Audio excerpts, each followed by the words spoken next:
欢迎来到宇说体育。今天勇士队战胜火箭，斯通库里全场开加22分，10篮板7助攻，表现非常全面。而且呢，库里是低开高走，在逆境情况之下仍然是没有放弃希望。这个恰是当年面对休斯顿火箭，同样是这么一个老对手打的那场G6，库里也是上半场甚至是得0分，但是到下半场呢突然之间逆袭，仅仅是半场之间砍下30加的高分，率领球队呢最终完成了逆袭。而且盖棺定论的那一击是面对皮特塔克在手指有伤的情况下做到的。而今年呢，这个时光荏苒，库里年龄增大，但是库里同样也是在带伤作战，手指有伤，轻伤不下火线，甚至这个伤你也不能说是轻伤，因为对于一个射手来讲，右手的拇指其实还是相当关键的。但是库里就是这么优秀，就是这么出色，即便说自己身体负担重重，面对对方防守压力也是非常极致，基本上全程面对对方2到3人的看管。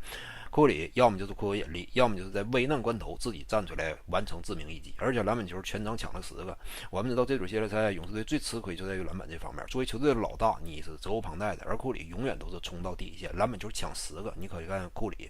以他这种身形来讲，这场比赛打的得有多努力。在抢七大战情况之下，只有核心老大，你内心当中真正做到场上的行动和私下言行完全一致，绝不放弃，那这样一来才能引领大家。所以库里啊，攻防兼备。今天别看说得分不是极致的多，那是在对方严格看管之下，我感觉库里仍然是倾尽所有。防守端的2抢断2盖帽，库里做好了自己干脏活累活的打算。进攻端这块尽量保持自己的能量，而且今天库里是出战45分钟，在这么长久的时间的堆积之下，库里仍然是活力不减。可见呢，库里日常对于身体的保养，对于自己的照顾得有多到位。就连防自己的阿门汤普森都已经跑的干到腿抽筋了，但是一个30球队的老将仍然在场上活跃如初。所以为什么小球之王是斯通库里？这个时代最伟大的球员有库里的名字。场上啊没有任何就是这种荣誉，这种关键时刻抢七大战的发挥，打出这种优质的表现，是随便凭借运气降临你就能够做到，这都是日久弥新、长期苦练，最终才收获的这一切。所以库里啊是实至名归。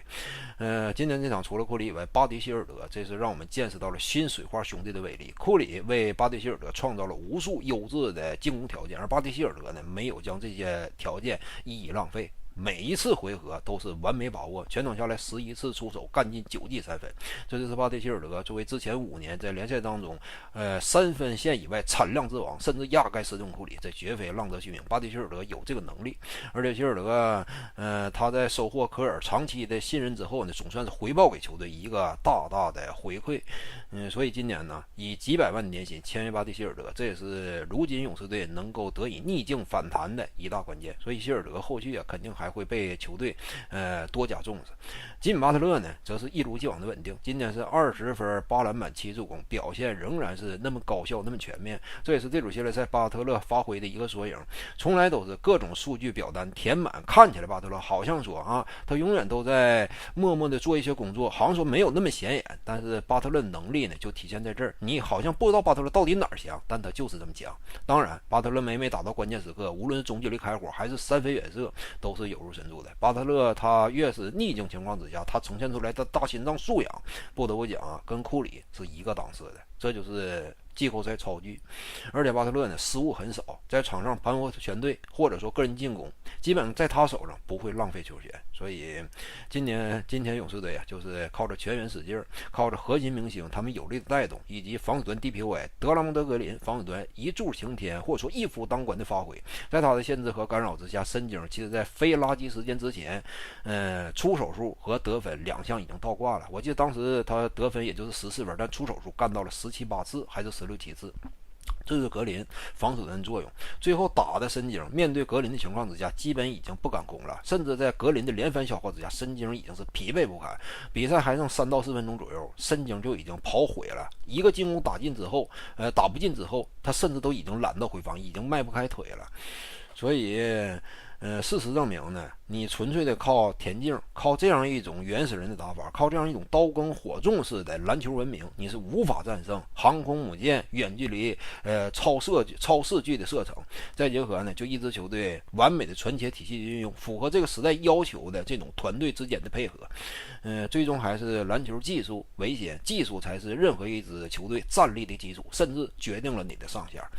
最终抢七大战火箭队最终还是败给老对手勇士。球迷呢不能怪他们提前退场，因为看到这种画面已经不止一次了。最近10年，斯通库里就是休斯顿火箭这座城市彻底的主宰。不愧是休斯顿火箭全城最讨厌的球员，但是你以对手的身份来讲，这种称呼反而是一种莫大的荣誉。这就说明你面对火箭从未拉胯过。所以最终勇士队取胜了。接下来期待第2轮这支球队，这支拥有着争冠前景的球队，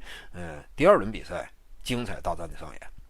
点赞加关注，感谢您的支持。